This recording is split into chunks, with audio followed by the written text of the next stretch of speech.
The emergency alarm rang through the bridge of the starship Harmony. Commander Zara 9 turned her 4 eyes toward the communications officer. Her blue skin showed the stress patterns that her species displayed when worried. "What is the problem?" she asked in her calm voice. "We have a distress signal from Kepler 442b, the officer replied. "It is the mining colony there. The signal just stopped." Zara 9 walked to the main screen. The data showed that 3,000 people lived on that colony.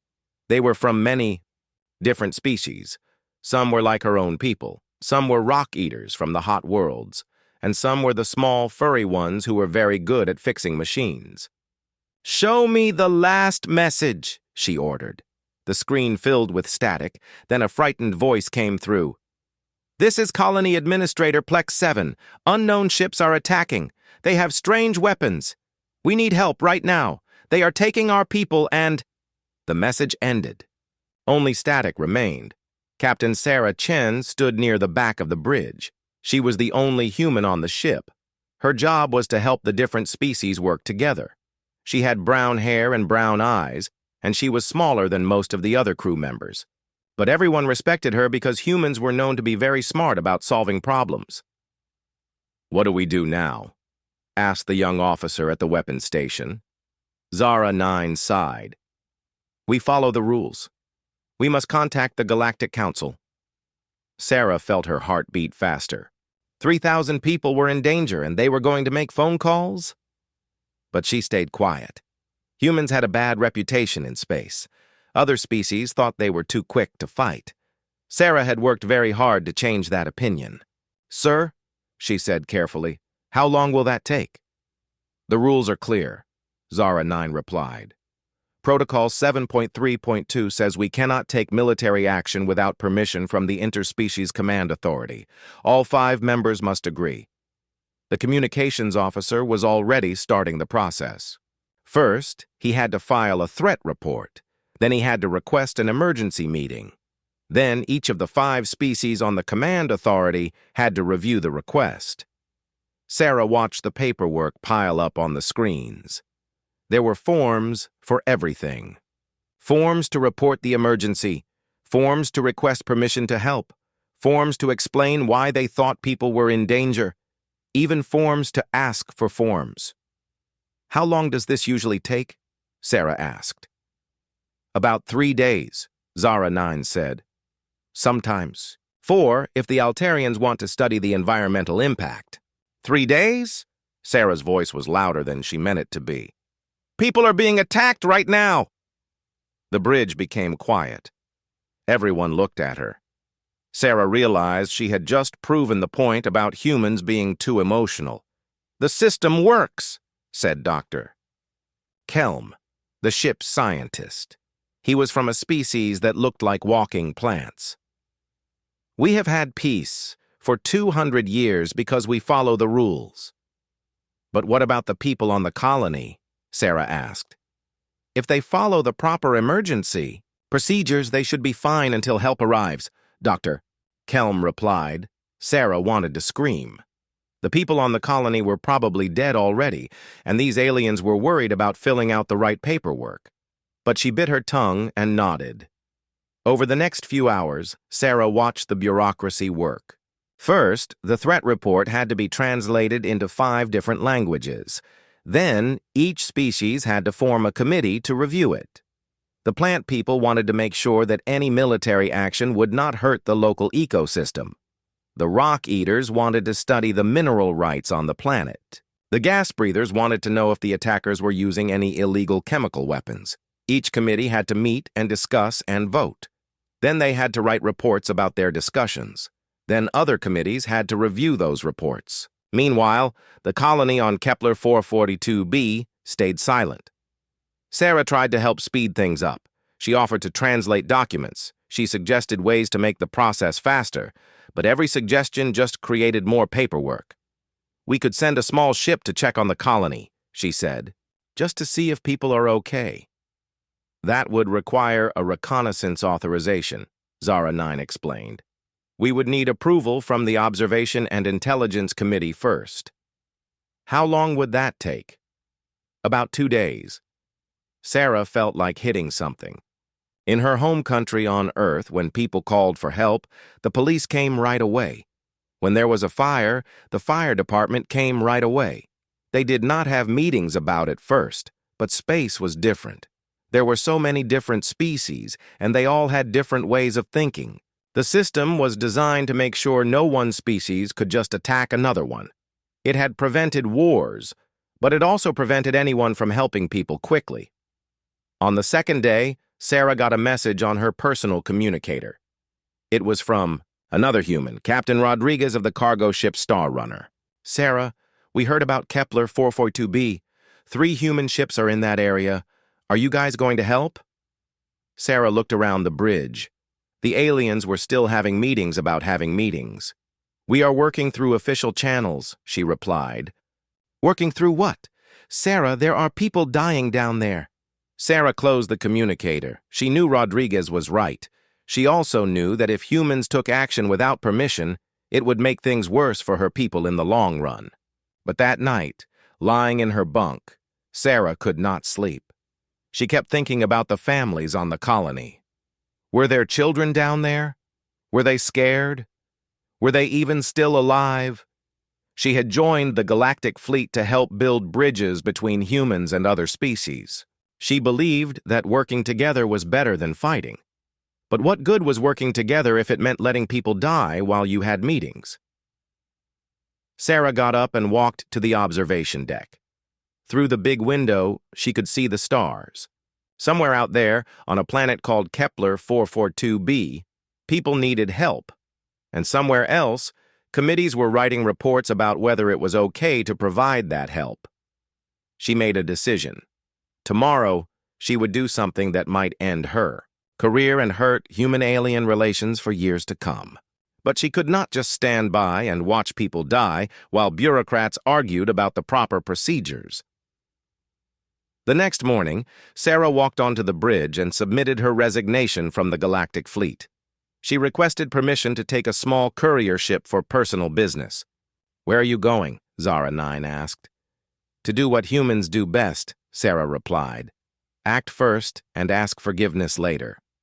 As she walked toward the shuttle bay, Sarah heard Dr. Kelm say to Zara 9, "See, this is exactly why humans are dangerous. They do not follow the rules." Sarah smiled grimly.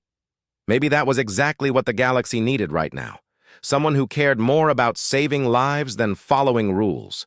Sarah's small courier ship flew through space faster than anything else in the Galactic Fleet. It was built by humans, and like most human technology, it was designed for speed and efficiency rather than comfort. The cockpit was cramped. The engine was loud and the whole ship shook when it went fast, but it could get places quickly. She had been flying for 6 hours when her radio crackled to life. "Sarah, this is Marcus Webb on the Iron Will. You out there?"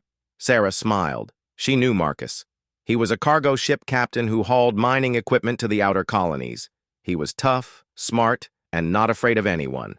"I'm here, Marcus. Are you heading to Kepler 442b? "You bet we are.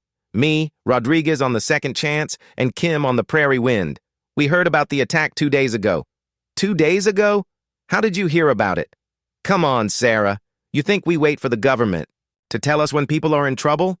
We have our own communication network. Sarah had forgotten about that. Human cargo ships stayed in touch with each other all the time. They shared information about dangerous routes, good places to get supplies, and problems in different systems. When one human ship found trouble, they all knew about it within hours. "What did you find out?" Sarah asked. "Bad news. The attackers are Void Reapers." Sarah felt cold. Everyone in the galaxy feared the Void Reapers. They were nomads who traveled in big fleets, attacking colonies and taking prisoners to sell as slaves. They had technology that no one understood, and they never negotiated or talked. They just took what they wanted and disappeared. Are you sure? Pretty sure. The energy signatures match their weapons, and the way they hit the colony, fast attack, grab people, get out. That's their style. "Marcus, you cannot fight Void Reapers with cargo ships." "Watch us," Sarah heard another voice on the radio. It was Captain Kim of the Prairie Wind. Sarah, we know what we are doing. We have been running cargo in dangerous space for years. We have dealt with pirates before. Pirates are not the same as Void Reapers, Sarah said. People are people, said Captain Rodriguez from the Second Chance. And when people are in trouble, you help them. That is what humans do. Sarah understood. This was exactly why other species were nervous about humans. While the Galactic Council was having meetings, humans were already flying toward danger with cargo ships and mining equipment. It was brave, but it was also exactly the kind of thing that made aliens think humans were too aggressive. "What is your plan?" she asked. "Simple," Marcus replied. "Get there, see what is happening, and figure out how to help." That is not a plan. That is improvisation. Same thing. Sarah checked her navigation computer. She was still 12 hours away from Kepler 442b. The 3 cargo ships would get there 6 hours before her. "Marcus, wait for me. Let me contact the Galactic Fleet. Maybe I can get them to send help." Sarah, how long would that take? She thought. About the committees and the forms and the meetings. Maybe 3 more days. In 3 days, everyone on that colony will be dead or sold into slavery. We are going in now. Sarah knew he was right. But she also knew that if 3 human cargo ships attacked Void Reapers, it would create a diplomatic crisis. Other species would say that humans were starting fights without permission. It might hurt human membership in the Galactic Council. But it might also save 3,000 lives. "Marcus, be careful. If this goes wrong, it will not just be your lives at risk. It will be the reputation of all humans in space." Sarah, reputation does not matter if we let people die while we worry about what aliens think of us. The radio went quiet for a moment. Then Marcus spoke again. "You know what the difference is between humans and everyone else? When the Galactic Council sees a problem, they ask, 'What is the proper procedure?' When humans see a problem, we ask, 'How do we fix this?'" Sarah knew he was right, but it still worried her. The 3 cargo ships were not warships. They carried mining tools, food, and machine parts. The Iron Will was 40 years old. The Second Chance had been in 3 accidents. The Prairie Wind was so small that it only had a crew of 8 people, but they were still going. "What can I do to help?" Sarah asked. "Bring backup," Rodriguez said. "And maybe some better weapons. We are going to fight Void Reapers with mining charges and loading robots. I am in a courier ship. I do not have weapons." "Then bring official permission to fight," Kim suggested. "Maybe if you show up with Galactic Fleet authorization, other ships will help us." Sarah laughed bitterly. "The Galactic Fleet is still in committees. They have not even agreed to investigate yet. Then we do this ourselves." Over the next few hours, Sarah listened to the 3 cargo ships talk to each other on the radio. They were planning their attack like it was just another delivery job. Marcus had mining explosives that could be used as weapons. Rodriguez had heavy machinery that could ram enemy ships. Kim had the fastest ship and would try to rescue people from the colony. They talked about tactics and strategies, but they also talked about their families back on Earth. Marcus had a daughter who was learning to be a doctor. Rodriguez had a son who wanted to be a ship captain like his father. Kim had a wife who worried every time she left for a long cargo run. They were not soldiers. They were just people who hauled things from one planet to another. But they were flying toward one of the most dangerous enemies in the galaxy because other people needed help. Sarah made a decision. She changed course and headed toward the nearest Galactic Fleet base. Maybe she could convince someone to help. Maybe she could get ships and weapons and reinforcements. But even as she flew toward the base, she knew it was probably too late. By the time she convinced anyone to take action, the battle would be over. Marcus, Rodriguez, and Kim would be dead, or they would have somehow won against impossible odds. Either way, they would have done something that the entire Galactic Council could not do. They would have tried to help. Sarah thought about her mission as a liaison officer. Her job was to help humans and aliens understand each other. But maybe what aliens needed to understand about humans was simple. When people are in trouble, humans do not wait for permission to help. The radio crackled again. Sarah, this is Marcus. We are 2 hours out from Kepler 442b. Still no word from your galactic fleet? Nothing yet. Well, then I guess it is just us. Marcus, you do not have to do this. Yes, we do. Because if we do not, who will? The iron will dropped out of faster-than-light travel at the edge of the Kepler 442b system. Captain Marcus Webb stared at his screen and felt his heart sink. 12 Void Reaper ships hung in orbit around the mining colony. They were huge, black, vessels that looked like metal spiders. Their hulls absorbed light, making them hard to see against the darkness of space. Well, that's not good, said Tom, his engineer. Tom was a young man who had joined the crew only 6 months ago. He was good with machines, but had never seen real combat. How many people do you think they have taken already? Asked Maria, the ship's pilot. She was Marcus's oldest friend and had been flying with him for 15 years. Marcus checked his scanners. Hard to tell, but I can see lights in the colony. Someone is still down there. The Second Chance and the Prairie Wind appeared next to them. All 3 human ships were tiny. Compared to the Void Reaper vessels, it was like 3 fishing boats facing a fleet of battleships. Rodriguez here, came a voice over the radio. Everyone see what we are up against? I count 12 ships, replied Captain Kim from the Prairie Wind. Maybe 2,000 Reapers, total. And we have 37 people on 3 cargo ships, Marcus said. This is going to be interesting. Tom looked nervous. Captain, maybe we should wait for help. Sarah said she was trying to get the Galactic fleet. Marcus shook his head. Son, if we wait, everyone down there dies. Void Reapers do not keep prisoners long. They sell them to slave markets as fast as they can. Maria brought up a tactical display on the main screen. The Void Reaper ships were in a standard hunting formation. Most of them were near the colony, loading prisoners onto transport ships. 2 larger vessels hung back as guards. They are not expecting a fight, Maria observed. Look at their positioning. They think they are safe. Good, Marcus said. That gives us an advantage. What advantage? Tom asked. They have 12 warships, and we have cargo haulers. Marcus smiled. We have something they do not expect. We have humans who do not follow the rules. He opened a channel to the other 2 ships. Here is the plan. Rodriguez, you have the heaviest ship. Can you ram one of those transport vessels? Are you crazy? That will destroy my ship. Not if you do it right. Hit them while they are loading prisoners. Force them to retreat. Kim, you have the fastest ship. Can you get down to the colony and pick up survivors? My ship only holds 50 people, Kim replied. Better than 0. I will take the iron will and cause as much trouble as possible. Draw their attention away from you 2. Maria looked at Marcus like he had lost his mind.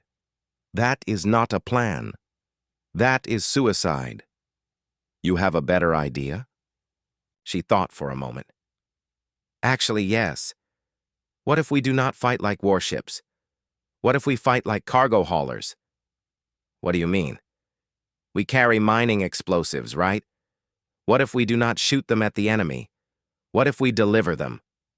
Marcus began to understand. Use the cargo manipulation arms to grab enemy ships. Plant explosives on their hulls. Exactly. And Rodriguez, your ship has those heavy loading robots. Use them as weapons. This is completely insane, Tom said. That is the point, Marcus replied. Void Reapers are used to fighting military ships that follow proper tactics. They will not know how to deal with cargo haulers fighting like cargo haulers. Over the next few minutes, the 3 human captains worked out their plan. It was dangerous, stupid, and had almost no chance of success. It was also the most human thing they could do. Everyone ready? Marcus asked.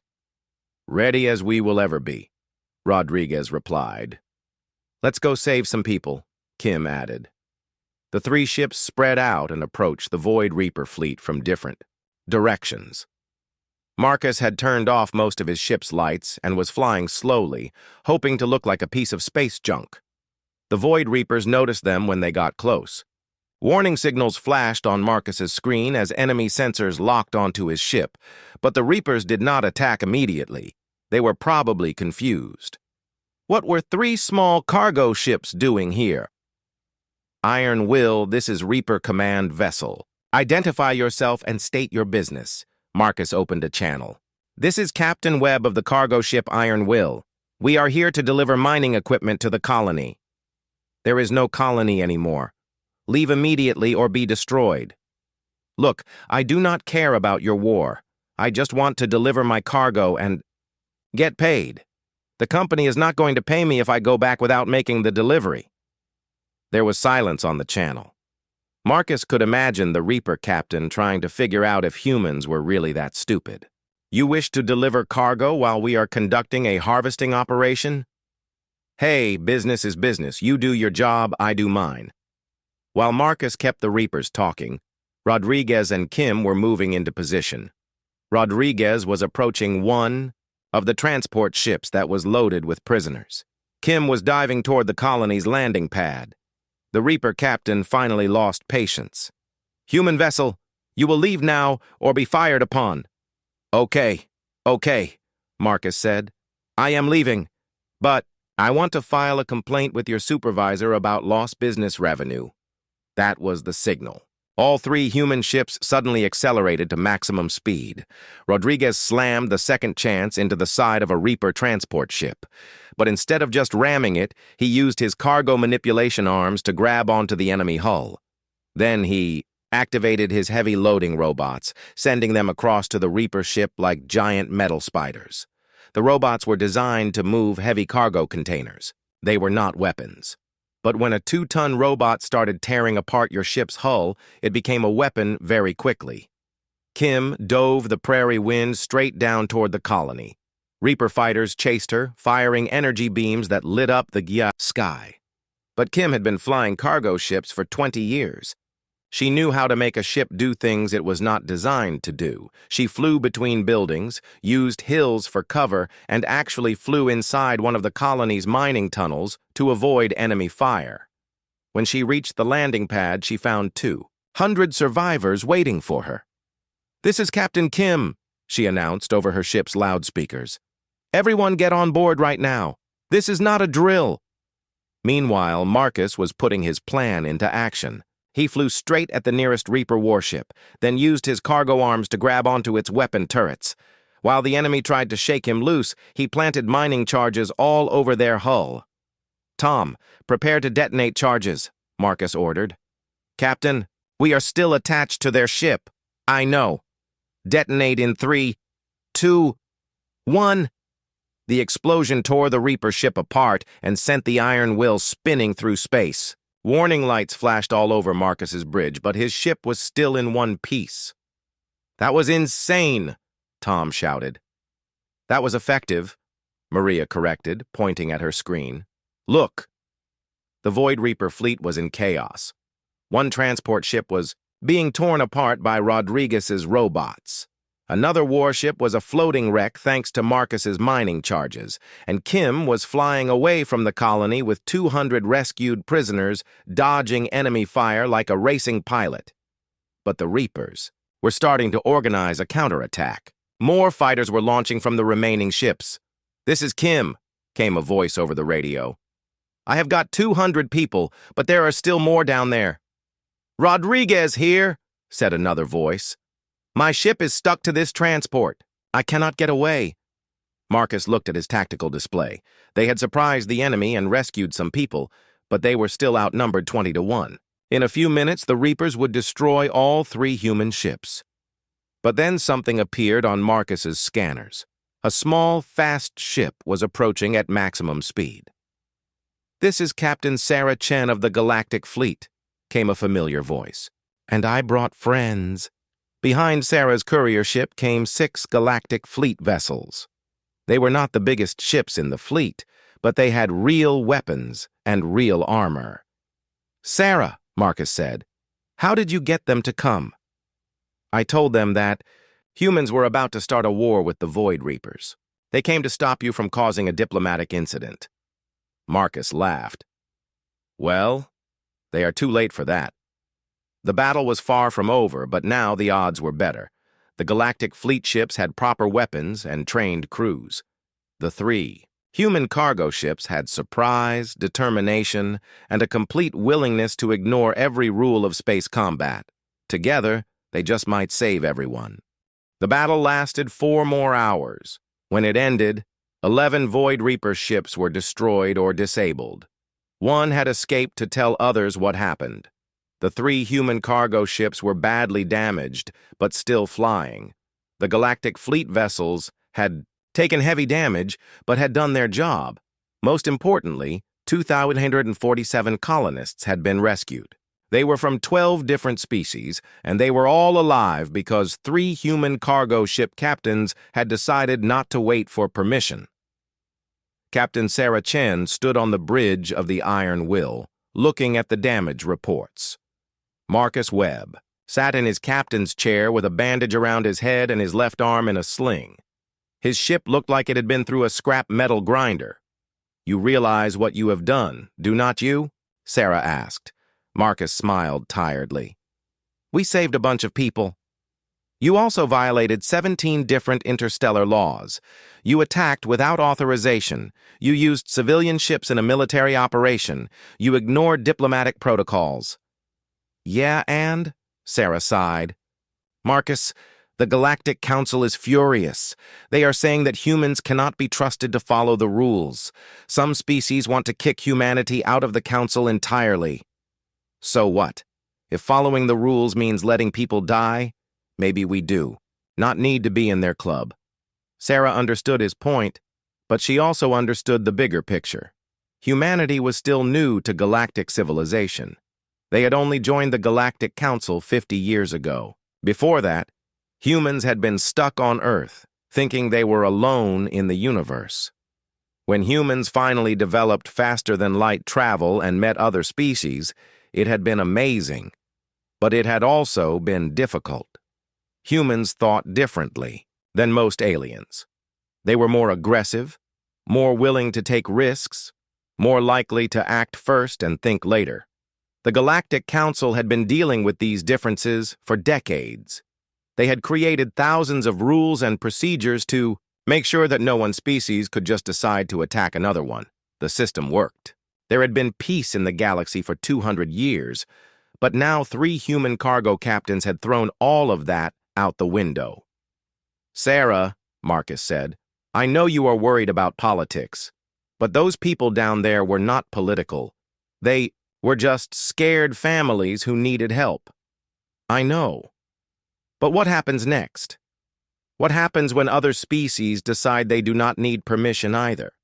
What happens when the Keldorians attack the Zephyrite because they think the Zephyrite are planning something bad? What happens when the plant people decide to stop the rock eaters from mining because it hurts the environment?" Marcus had not thought about that. He was a simple cargo captain. He saw problems and he fixed them. He did not think about the big political consequences. But Sarah was right to worry. Even now, reports were coming in from across the galaxy. The news of the human attack on the Void Reapers was spreading faster than official government communications. Some species were impressed. The furry little engineers who were so good with machines had sent a message saying that humans were very brave and very smart. The gas breathers had officially thanked humanity for protecting the colonists, but other species were afraid. The rock eaters were asking why humans thought they could take military action without consulting anyone. The plant people were worried that humans might attack anyone they thought was dangerous. Most concerning of all, the Void Reapers had sent a message to every government in the galaxy. It was short and simple. "The humans have declared war on us. We will respond appropriately." "What does that mean?" Marcus asked when Sarah showed him the message. "It means they are going to attack human colonies for revenge. So we defend our colonies." "With what?" "We have cargo ships and a few patrol vessels." The Void Reapers have hundreds of warships. Sarah was right. The 3 cargo ships had won their battle, but they had also started a war that humanity was not ready to fight. Over the next few days, the political situation got worse. The Galactic Council held emergency meetings. Some members wanted to censure humanity officially. Others wanted to strip humans of their voting rights in the council. A few extreme voices even suggested that humanity should be expelled from galactic civilization entirely. The human ambassador, a calm woman named Dr. Elizabeth Park, did her best to explain her species' actions. She pointed out that the humans had saved thousands of lives. She reminded the council that the galactic fleet's own rules would have taken too long to help the colonists. But the other species were not just worried about this one incident. They were worried about setting a precedent. If humans could take military action without permission, what was to stop other species from doing the same thing? The debate raged for days. Sarah watched the proceedings from Earth, where she had been recalled for debriefing. She felt terrible. She had spent years building relationships between humans and aliens. Now, all of that work seemed ruined. But then, something unexpected happened. 3 more colonies were attacked by different pirate groups. One was attacked by the Blood Star Consortium, a criminal organization that specialized in stealing technology. Another was hit by the Swarm, a species of insect-like creatures that ate other sapient beings. The third was attacked by rogue Keldorian, ships whose government claimed they were acting without authorization. In all 3 cases, the colonies sent distress signals. In all 3 cases, the Galactic Council began the proper procedures for organizing a response. And in all 3 cases, human ships arrived first. The cargo ship Stellar Wind fought off the Blood Star Consortium using mining equipment and loading robots. The passenger liner New Horizon evacuated an entire colony ahead of the Swarm invasion. A small human patrol vessel called the Guardian held off 6 Keldorian warships until Galactic Fleet reinforcements arrived. Each time, the humans acted without permission. Each time, they violated protocols and procedures. And each time, they saved lives that would have been lost while the Council debated what to do. The pattern was impossible to ignore. When people were in immediate danger, humans responded immediately. They did not wait for authorization or approval. They just helped. Public opinion across the galaxy began to shift. The families of the colonists who had been saved started speaking out. They did not care about interstellar law or diplomatic protocols. They cared that their children were alive because humans had been willing to take risks to help them. Other species began to question whether the Galactic Council's procedures were more important than saving lives. If the system was so slow that people died while waiting for help, maybe the system needed to change. But the Void Reapers kept their promise. They attacked a human mining colony on the edge of explored space. 2,000 people were killed before human patrol ships could respond. The Reapers sent another message. This is what happens when humans attack us without permission. Sarah read the casualty reports and felt sick. 2,000 people were dead because she and the cargo captains had rescued the colonists on Kepler 402b. The Void Reapers were making humans pay for their unauthorized rescue mission, but instead of backing down, humanity did something that surprised everyone, including themselves. They organized. Every human cargo ship, passenger liner, and patrol vessel in the galaxy received the same message. If you see people in trouble, help them.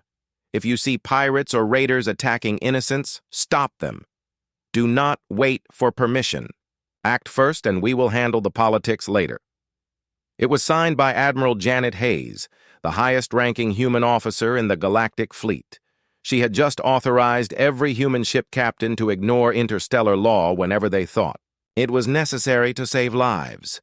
The galaxy held its breath, waiting to see what would happen next. The emergency session of the Galactic Council was the largest gathering in the organization's history. Representatives from 847 different species filled the massive chamber on the neutral world of Concordia. Some floated in gas bubbles, others sat in pools of liquid methane, and a few existed as pure energy contained in special crystal matrices. But all eyes were on the small section reserved for humanity. Captain Sarah Chen walked to the center of the chamber.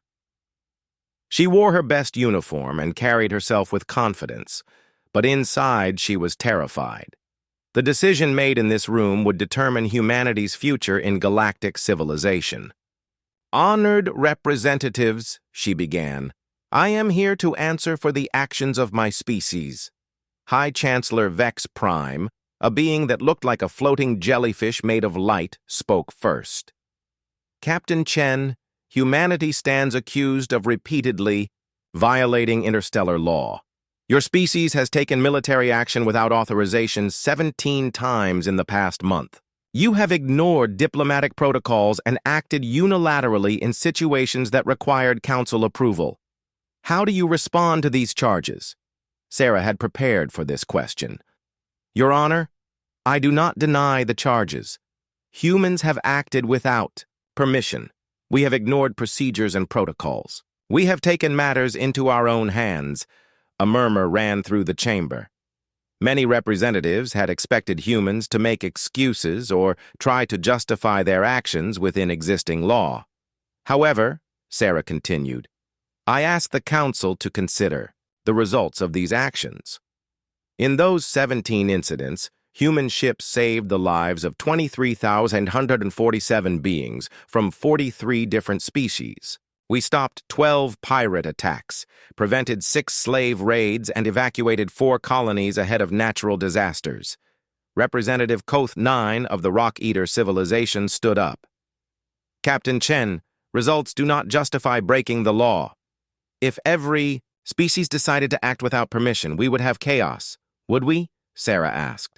"Or would we have a galaxy where people get help when they need it, instead of when a committee decides it is appropriate to provide it?" High Chancellor Vex Prime's light patterns showed annoyance. "Captain Chen, the protocols exist for good reasons. They prevent misunderstandings that could lead to war. They ensure that no species acts aggressively toward another without justification. Your Honor, with respect, the protocols also ensure that people die while waiting for help." Sarah activated a holographic display that showed the timeline of the original Kepler 442b incident. The distress signal was received at 14:30 Standard Time. By the time the Council approved a rescue mission, it was 89:15 Standard Time, 3 days later. The human cargo ships arrived at 32:45 Standard Time, 18 hours after the signal. They found that the Void Reapers had already taken 1,200 prisoners and were preparing to leave with the rest. She changed the display to show casualty projections. If the humans had waited for official authorization, all 3,000 colonists would have been captured or killed. Instead, 2,147 were saved. The question the Council must answer is simple. Are procedures more important than lives? Dr. Melm Zin of the Plant People delegation responded. "Captain Chen, you speak as if efficiency and law are incompatible. Perhaps humans should work to improve the system rather than ignore it." Dr. Melm Zin, humanity has been part of this council for 50 years. In that time, we have proposed 347 amendments to emergency response procedures. The council has approved 12 of them and implemented 4. Meanwhile, how many beings have died waiting for help that came too late? Sarah paused and looked around the chamber. "I have a proposal for the Council.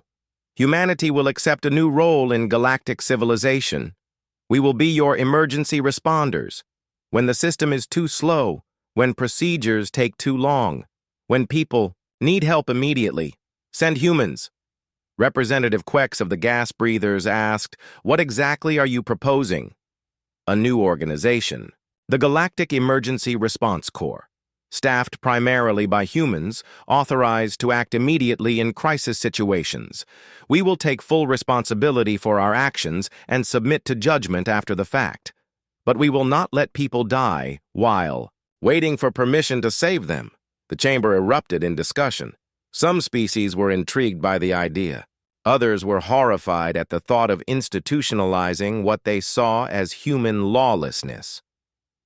High Chancellor Vex Prime called for order. Captain Chen, this proposal would essentially create a military force accountable to no one. No, Your Honor. It would create a rescue force accountable to everyone. Every action would be reviewed. Every decision would be scrutinized. But the reviews would happen after people were safe, not while they were dying.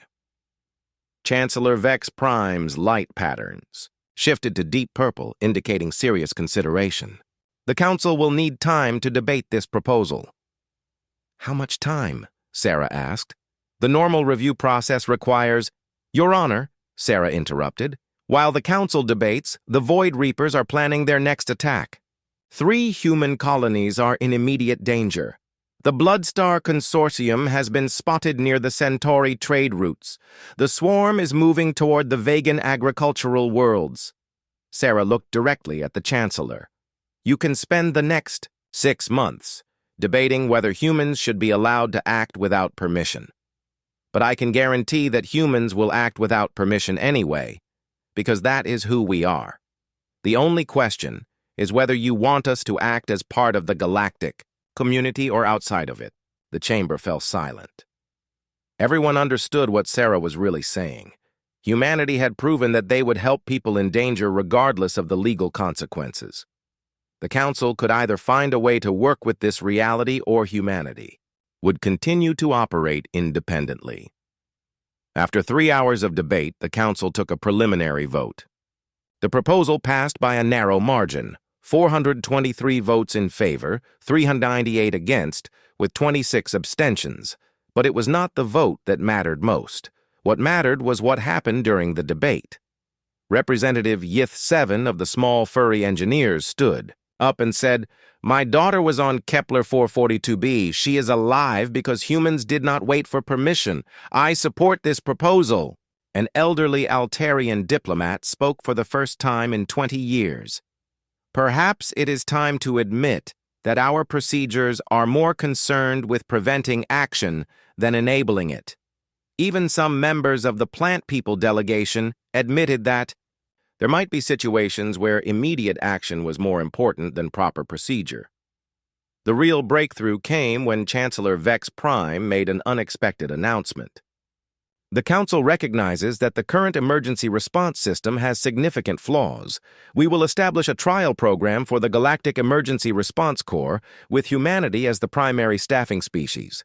This program will operate for 1 standard year, after which its effectiveness will be reviewed. Sarah felt a mixture of relief and terror. Humanity had gotten what they wanted, but now they had to prove that their approach would work. Over the next few weeks, the GERC was established. Human ships across the galaxy were equipped with better weapons and medical supplies.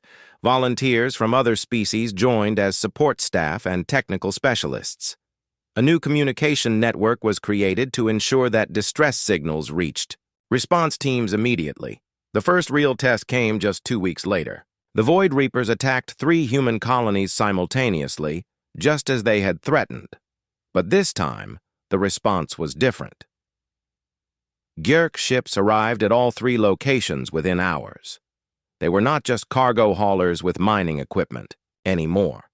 They were purpose-built rescue vessels with real weapons and trained crews, but they still had the human willingness to take risks and improvise solutions. The battles were fierce, but when they ended, all 3 colonies were still free. The Void Reapers had lost so many ships that their entire fleet was forced to retreat to the far rim of the galaxy.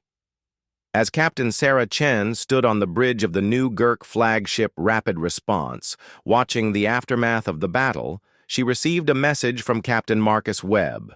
Sarah, you did it. You found a way to make helping people legal. No, Marcus, she replied. You did it. You showed the galaxy that sometimes the right thing to do is act first and ask permission later. Sarah looked out at the stars and thought about the future. Humanity had found its place in galactic civilization. They were not diplomats or scientists or philosophers. They were the people who showed up when everything went wrong and somehow made it right. It was a good job for humans. It was exactly what they were meant to do. In the distance, she could see more Gurk ships heading toward the next crisis, the next emergency, the next group of people who needed help right away. They did not ask for permission, they just went, and the galaxy was a safer place because of it.